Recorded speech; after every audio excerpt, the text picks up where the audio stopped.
Boa noite, meus irmãos, graça e paz. Abra a sua Bíblia, no Evangelho segundo Mateus, no capítulo 21.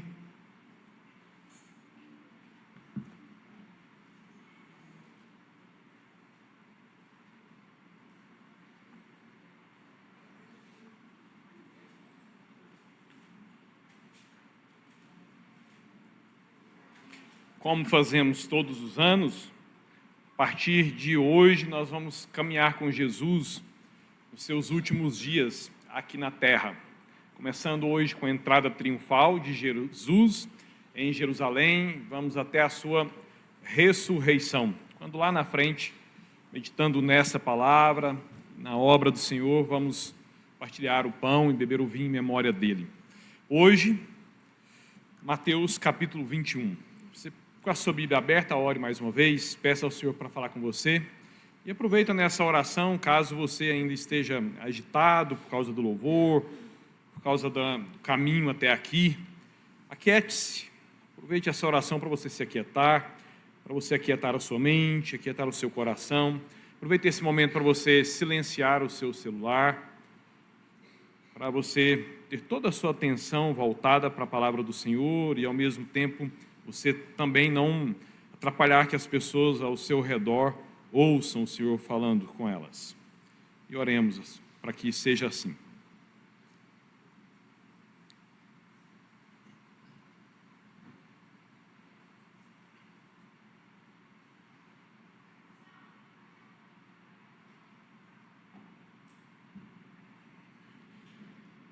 Senhor nosso Deus e Pai querido, rogamos ao Senhor neste momento para que o Senhor fale conosco.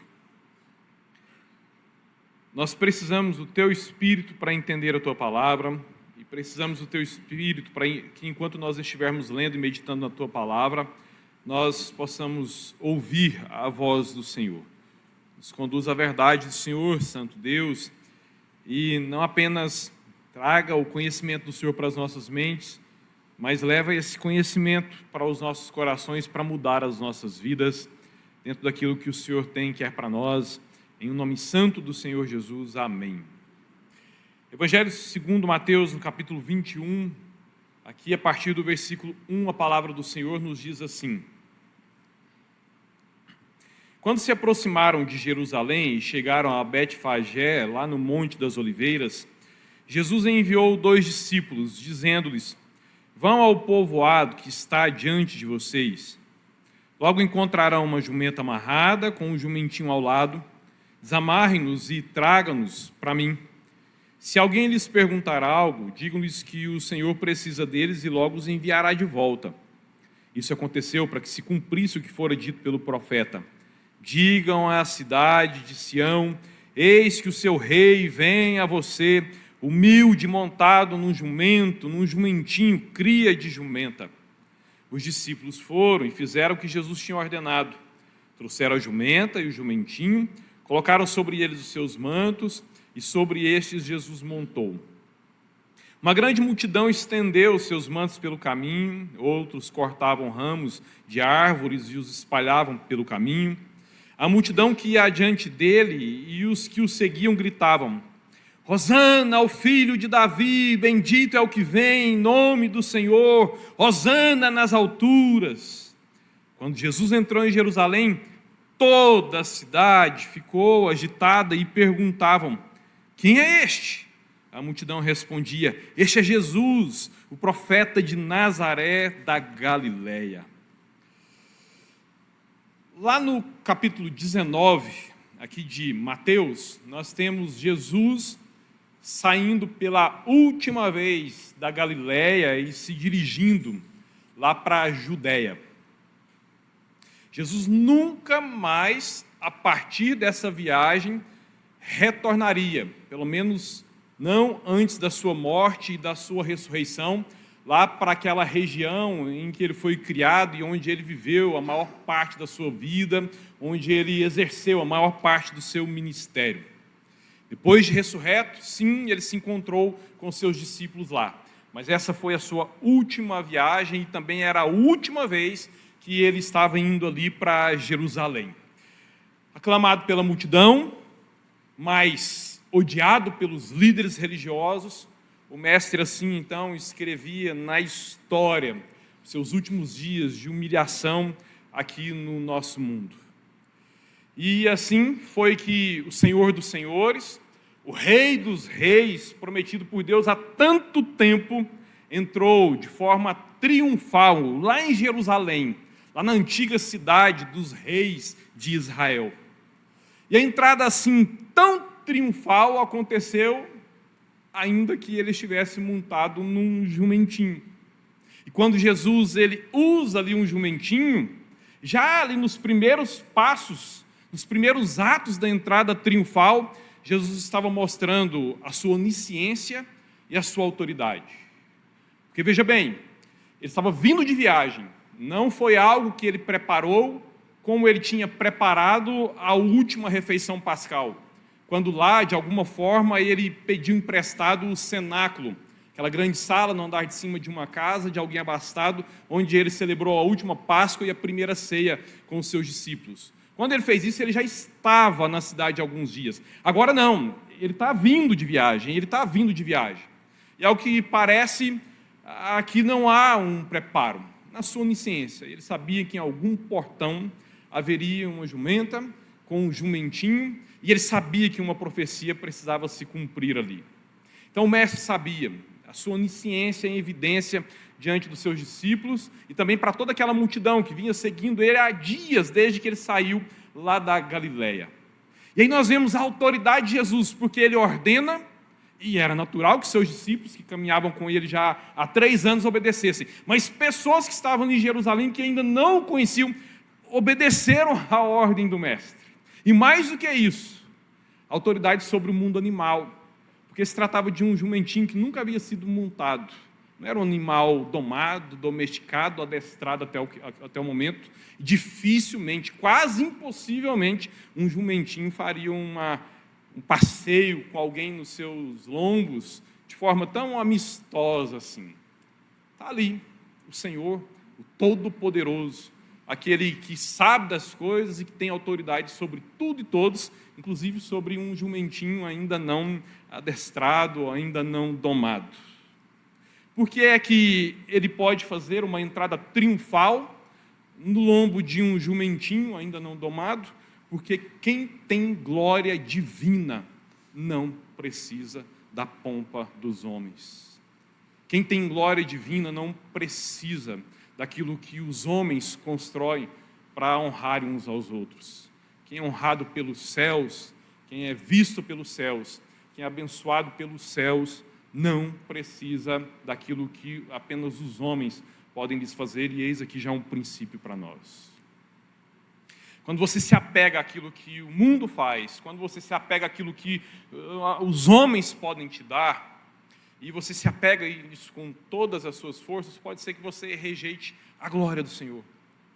Mas quando então nós abrimos mão, entendendo que o Senhor tem mais para nós, entendendo que aquilo que o Senhor faz por nós, aquilo que o Senhor pode fazer em nosso favor, é incomparavelmente superior a tudo aquilo que nós temos nesse mundo, aí sim, nós nos abrimos para os céus e para aquilo que vem do Todo-Poderoso, para a glória do Senhor para as nossas vidas. Pense sobre isso, sobre quais glórias você tem almejado, sobre quais reconhecimentos você tem pautado as suas buscas, nas glórias dos homens ou naquilo que vem do Senhor, do Deus Todo-Poderoso, naquilo que vem dos céus.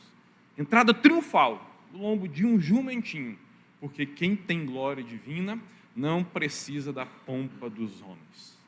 Você se lembra? Jerusalém era a capital política, militar de Israel já há 1000 anos. Foi lá em 2 Samuel, no capítulo 5, que nós vimos Davi, quando ele já estava reinando ali, já há um tempo em Israel, nos seus primeiros anos, ele então conquistou a cidade de Jebus, lá um território que estava lá na família, historicamente, né, nas mãos, na herança de Gideão, mas que os jebuseus ainda é quem dominavam aquela montanha tão especial, porque quando os homens dependiam de espadas para garantir os seus reinos, os lugares geográficos eles eram sempre muito estratégicos. E Jerusalém era um lugar difícil de ser conquistado, porque era uma montanha cercada de uma cadeia de outras montanhas. Então, qualquer um que quisesse conquistar Jerusalém, antes de chegar nas muralhas da cidade, precisava enfrentar os desafios da geografia do local. Davi, com seu histórico militar, com toda a sua experiência, e também com a unção do Espírito Santo, conduzindo ele há tantos anos, sabia, ali era o melhor lugar para se construir a capital de um país, e, portanto, é lá que eu vou fincar as estacas do palácio, e é de lá que Israel será gerido. E assim, então, lá em 2 Samuel, no capítulo 5, nós vemos Davi conquistando e transformando Jerusalém no centro do reino. Lá estava a casa dos reis de Israel, onde ficava o palácio real. Era lá de Jerusalém, saíam todas as diretrizes políticas, todas as determinações militares, todas as decisões econômicas para toda a nação. A nação olhava para Jerusalém, a nação olhava para o Monte Sião, onde estavam os palácios, esperando para que de lá viessem as leis, para que de lá viessem as orientações, para que de lá viessem as ordens, para que de lá viessem as direções de vida para toda a nação. E ao mesmo tempo, enquanto capital política militar, Jerusalém era também a capital religiosa de Israel. Porque se de um lado Davi construiu ali o palácio, a casa dos reis de Israel, foi lá também, em Jerusalém, que não Davi, mas o filho de Davi, Salomão, construiu o templo, que substituiu o tabernáculo de Moisés. E então, ali era o lugar em que Deus devia ser cultuado. Ali era o lugar que há quase 1000 anos Deus vinha sendo servido. Era lá que os sacrifícios eram realizados. Lá que estava instalada a elite da tribo de Levi, que apresentava Deus para o povo e o povo para Deus. Portanto, era lá de Jerusalém que, além de saírem as diretrizes políticas, militares, econômicas, era de Jerusalém também que saíam as bênçãos de Deus para todo o seu povo. Tanto é que o Salmo 42 diz que Jerusalém é a cidade do grande rei divino, tudo com letra maiúscula mesmo, a cidade do grande rei divino. Quando Davi reinava sobre Israel lá, a partir de Jerusalém, e ele fez isso lá no final dos anos 1000, início dos anos 900, Deus prometeu algo extraordinário para Davi. Você pode ver isso depois lá em 2 Samuel, no capítulo 7.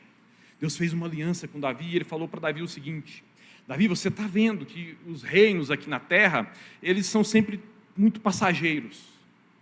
Quando você olha para a história de todos os reinos, você vê uma transição de poder. Nunca um rei ele prevaleceu para sempre com a sua dinastia. Todos os reinos do passado caíram. Potências mundiais, as mais extraordinárias, as mais marcantes, aquelas que estabeleceram não apenas reinos, mas que agregaram por conquista outros reinos e que formaram grandes impérios, passaram. E sempre para que um outro rei chegue no poder, o anterior tem que morrer. Mas lá em Jerusalém, Deus fez uma aliança com Davi e disse para Davi: Davi, nunca te faltará um herdeiro no trono. Você não vai cair. E sempre eu manterei um descendente seu reinando sobre o meu povo. O seu governo será perpétuo, não através de você, porque você vai morrer, mas o seu governo será perpétuo a partir da sua descendência.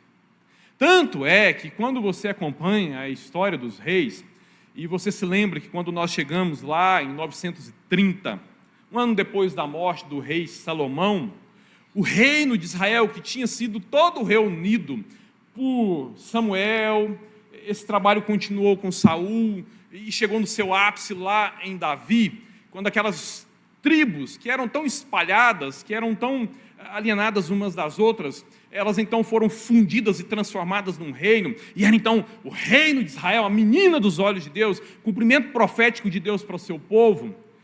Lá, depois da morte de Salomão, quando seu filho Roboão começou a reinar, o reino foi partido em dois, e irmãos se tornaram inimigos mortais.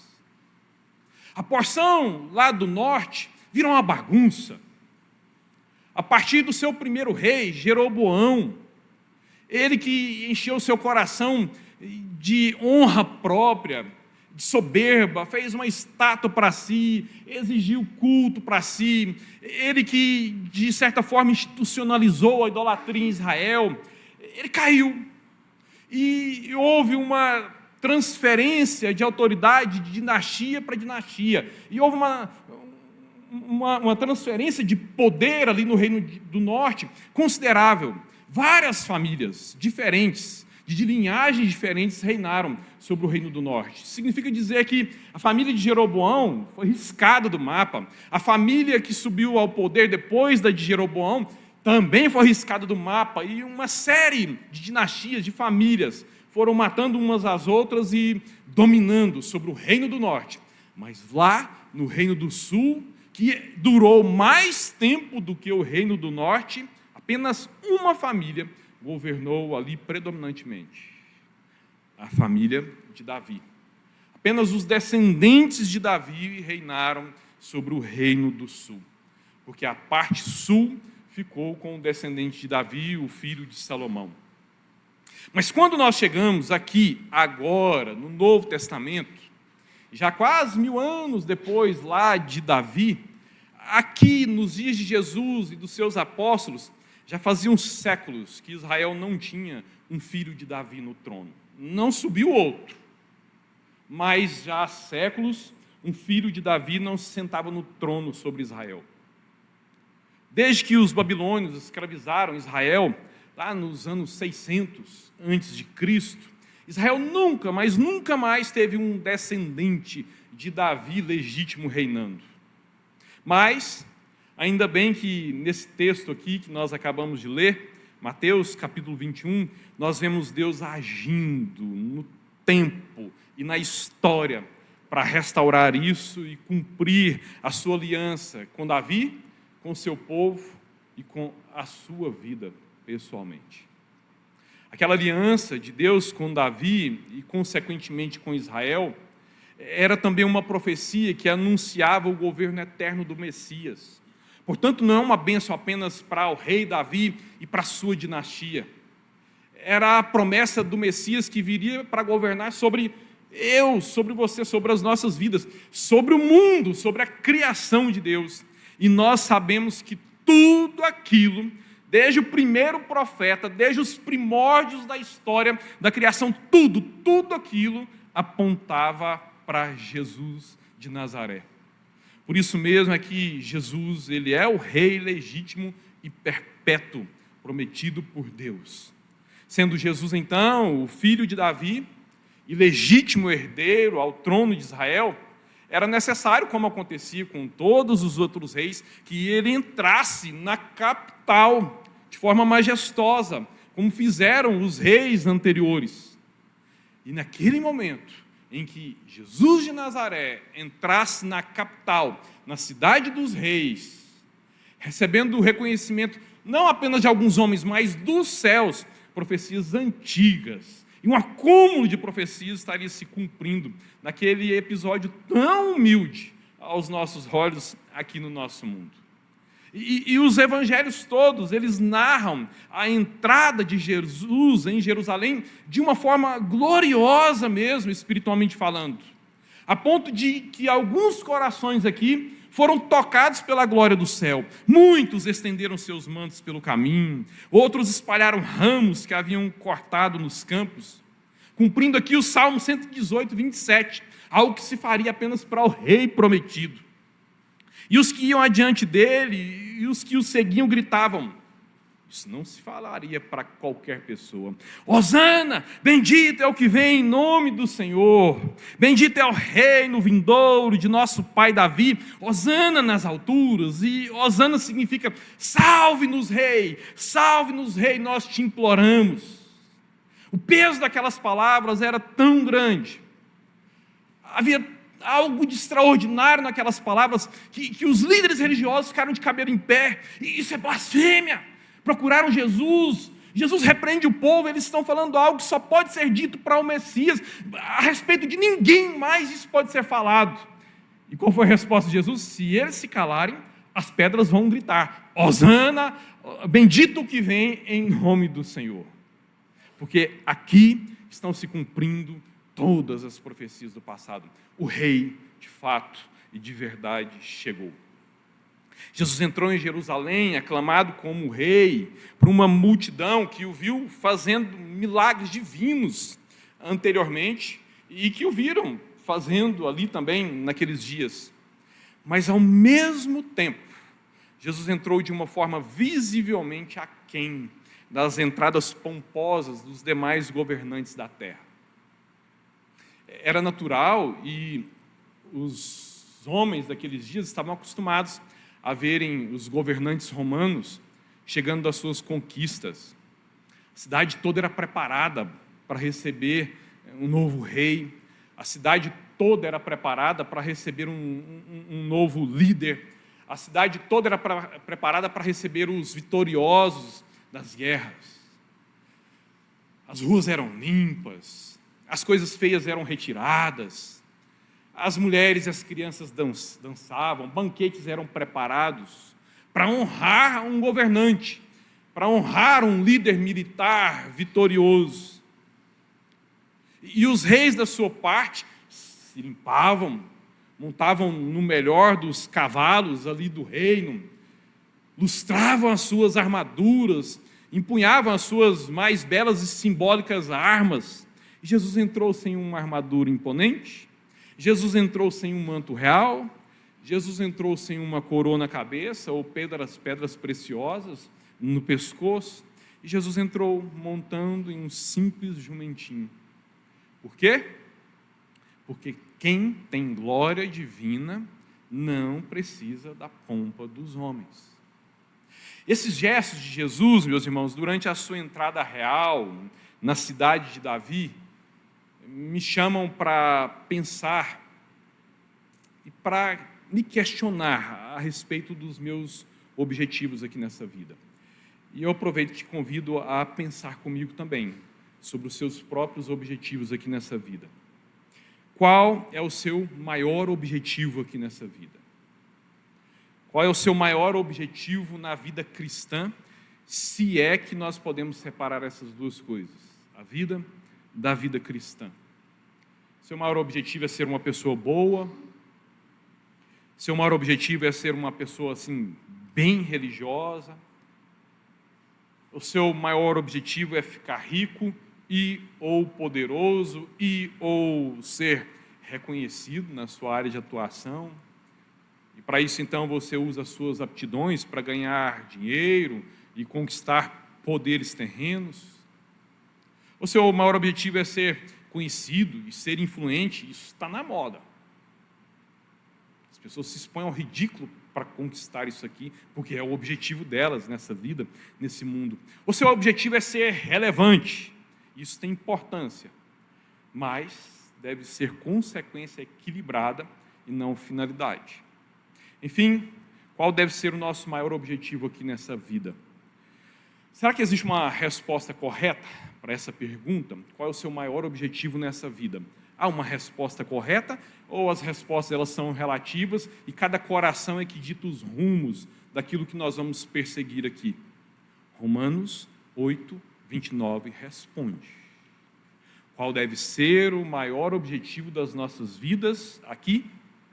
Romanos 8, 29 responde dizendo que nós fomos predestinados para sermos iguais a Jesus. Se você crê em Jesus, você nasceu de novo, você nasceu uma nova criatura, a obra mais importante que Deus quer realizar em você depois da salvação é fazer com que você seja parecido com Jesus. Você foi predestinado. Desde antes da criação do mundo, quando Deus estava escrevendo o roteiro, o plano para a sua criação, você foi predestinado para ser parecido com Jesus. E esse é o alvo. Essa deve ser a meta, esse deve ser o maior objetivo que nós devemos perseguir aqui nessa vida. Sermos parecidos com Jesus. E isso, meus irmãos, contrasta e frustra muitos objetivos por aí afora. Ser parecido com Jesus, isso choca com os seus maiores objetivos nessa vida? Aquilo que você está perseguindo, seria perseguido por Jesus? Aquilo pelo que você tanto luta, aquilo para o que você tanto se dedica, aquilo para o que você se mata gradativamente, Jesus perseguiria isso? Jesus aprovaria isso? Jesus está com você nessa busca? Jesus está com você nessa entrega? Jesus está com você nessa dedicação? Senão você está no caminho errado.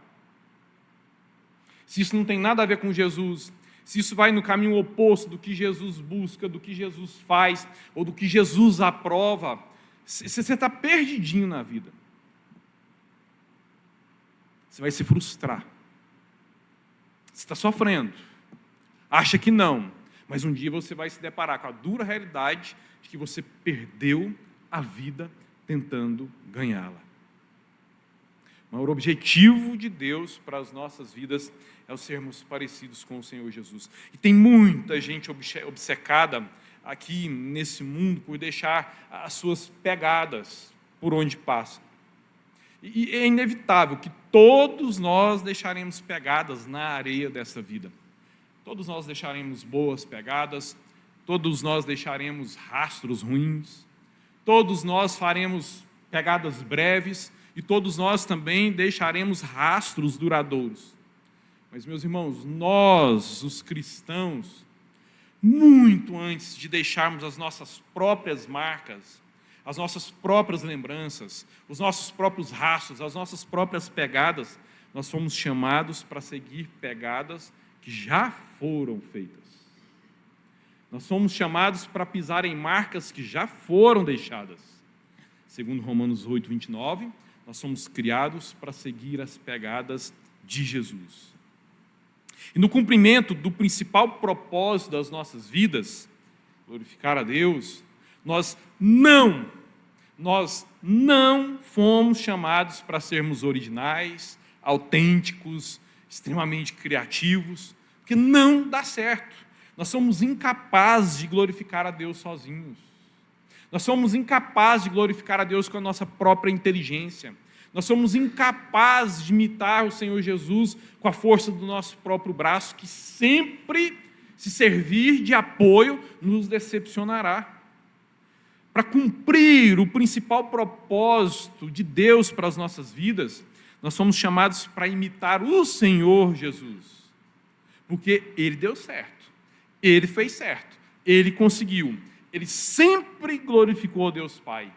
E Ele pode nos ensinar, Ele pode nos ajudar. E não apenas pode, mas Ele quer nos ensinar e Ele quer nos ajudar nessa missão. Há de sermos cada vez mais parecidos com Ele, para que a imagem do Pai seja cada vez mais restaurada em nós, e assim nós seremos realizados como seres humanos na vida que Deus nos deu para ser vivida, através da qual Ele quer ser glorificado. E até nessa jornada, meus irmãos, de imitar o Senhor Jesus, Ele nos deixou um exemplo a que nós sigamos. Ele falou lá em João 5,19, eu lhes digo verdadeiramente que o Filho ele não pode fazer nada de si mesmo. Jesus falando dele mesmo. Ele aqui, na sua vida terrena, ele aqui no seu estado de humilhação, é ele próprio quem declara essas palavras. Eu digo para vocês verdadeiramente que o Filho, eu não posso fazer nada de mim mesmo. Eu só posso fazer aquilo que eu vejo o Pai fazer, porque o que o Pai faz, o Filho também faz. Jesus ele foi chamado para imitar o Pai, e nós fomos chamados para imitar o Filho. Imitando o Filho, consequentemente, nós imitamos o Pai e voltamos para os primórdios, para aquilo para o que nós fomos criados.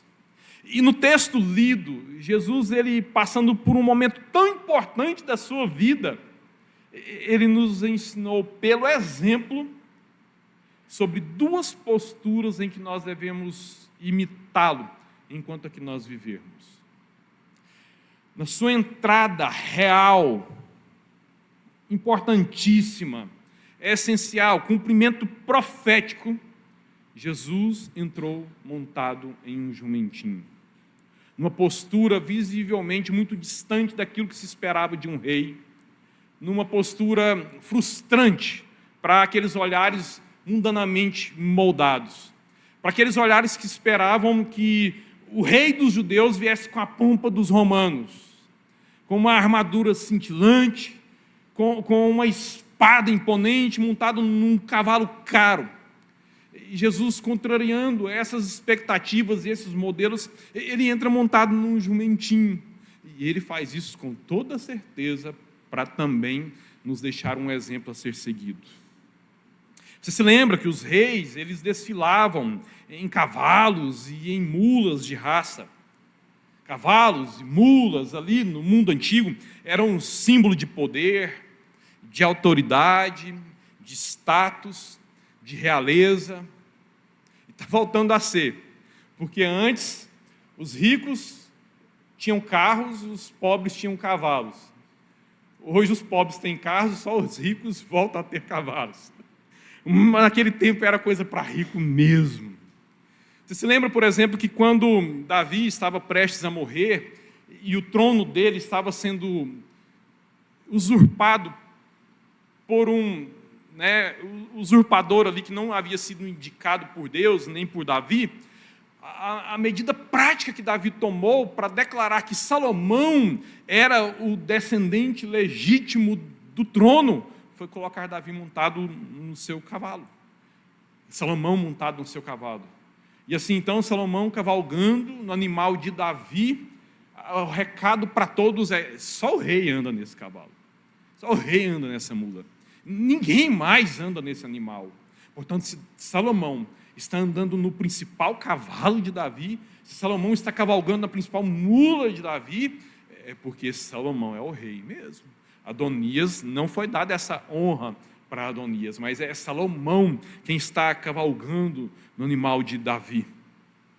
Os presidentes hoje, todos eles têm as suas viaturas, os seus carros, seus aviões, e você sabe que sem o presidente é um carrão blindado, cheio de tecnologia, mas quando o presidente entra naquele carro, ou ele entra naquele avião, ou ele entra naquele helicóptero, aquilo passa a ser o lugar mais vigiado e mais protegido do mundo. Porque desde sempre, aquilo que carrega os reis, aquilo que carrega as pessoas de autoridade, aquilo é simbólico, aquilo deixa a pessoa sobre os outros, aquilo deixa o governante, a autoridade em evidência, aquilo é uma marca da autoridade daquele que está montando aquele animal, ou que está andando naquela viatura. E o jumentinho que Jesus usou nem era dele. Ele não tinha. Além de ser um jumentinho, ele ainda precisou pegar emprestado. O Salomão, predecessor de Jesus, tinha mais de 4.000 cavalos importados. Era um status de riqueza e de poder. Lá em 2 Crônicas 9:22 diz que Salomão era o mais rico de todos os reis da terra e os seus 4.000 cavalos estavam ali para enfatizar a riqueza de Salomão. Salomão tinha mais de 4.000. Jesus não tinha um jumentinho, precisou pegar emprestado. Mas, usando aquele jumentinho emprestado, a profecia de Zacarias 9:9 estava se cumprindo.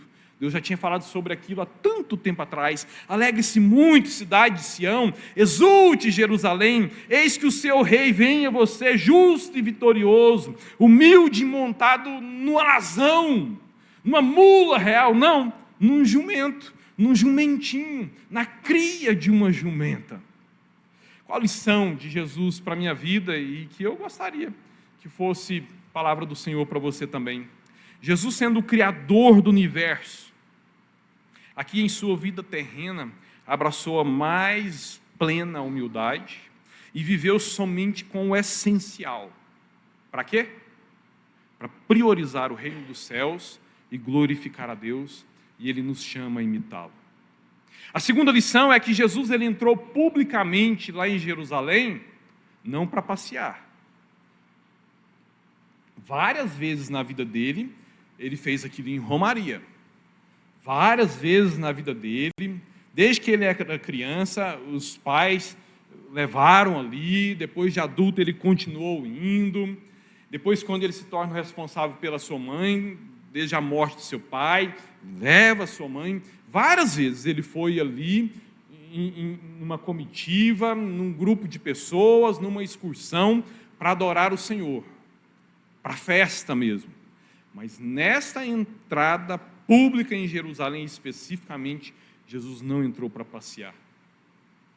Isso porque Jesus, dessa vez, ele entrou em Jerusalém sabendo que lá dentro dos portões existia uma cruz pronta para ele. E ele entrou sabendo que aquela cruz, com toda certeza, ela seria usada nos próximos dias. Mas mesmo sabendo tudo isso, ele não voltou atrás. Ele não voltou para Galiléia, ele não liberou o jumentinho, mas ele cavalgou e entrou. E entrou porque ele sabia que essa era a sua missão, e por isso ele devia submeter-se ao sacrifício preparado desde a criação do mundo, desde antes da criação do mundo, e que se cumpriria ali, naqueles dias, porque ele sabia que este era o objetivo de Deus para a sua vida. E por mais triunfal, meus irmãos, que fosse a sua entrada lá em Jerusalém, a sua humilhação, a sua crucificação e a sua morte seriam inevitáveis, portões adentro. Mas ele foi fiel, ainda que angustiado, ele foi fiel, ainda que transpirando gotas de sangue, ainda que sentindo-se abandonado, inclusive abandonado por Deus. Mas ele foi fiel em cada etapa do processo, fidelidade a todo custo, e ele nos chamou a imitá-lo.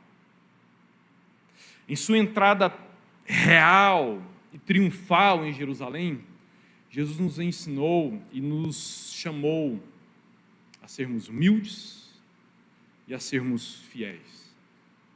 Humildes, vivendo com simplicidade e priorizando os valores do céu acima dos valores da terra, e fiéis, mesmo quando a fidelidade nos custar o bem-estar passageiro aqui dessa vida, porque, como bem nos disse o apóstolo Paulo, o que se requer dos servos de Deus é que cada um de nós seja encontrado fiel. Qual o seu maior objetivo na vida cristã? O maior objetivo da vida cristã deve ser o maior objetivo da vida toda, porque para um filho de Deus essas duas coisas não se separam. Para o filho de Deus não existe a vida e a vida cristã. O maior objetivo da nossa existência, o maior objetivo para a vida de um filho de Deus, é assim como lá na entrada triunfal de Jesus em Jerusalém, seguirmos os passos do Mestre, para a glória de Deus, vivermos em humildade e em fidelidade ao nosso Deus e Pai. Feche seus olhos, reflita sobre isso. Sua vida é compatível com a entrada triunfal de Jesus em Jerusalém? Quanto você está obcecado pelos reconhecimentos, os louros, as glórias dos homens? O quanto você é disposto a abrir mão dessas coisas quando essas coisas chocam com os valores de Deus? O que é que você tem priorizado nas suas conquistas aqui nesse mundo? Quanto você tem sido seduzido pelo culto aos prazeres dessa vida? Quanto você tem sido seduzido a lutar a todo custo, com todas as forças possíveis, para não sofrer, para não doer, mesmo quando essa dor vem do Senhor, para o crescimento nosso e para a glória dele. Na entrada triunfal, Jesus nos chamou a sermos humildes e a sermos fiéis, a sermos obedientes. Quanto de humildade para a glória de Deus você tem cultivado, quanto de fidelidade para a glória de Deus você tem vivido.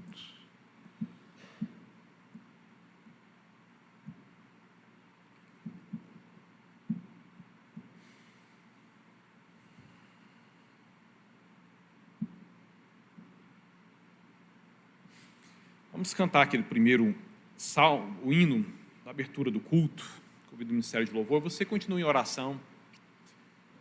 Talvez você precisa se arrepender, talvez você precisa mudar. Eu preciso.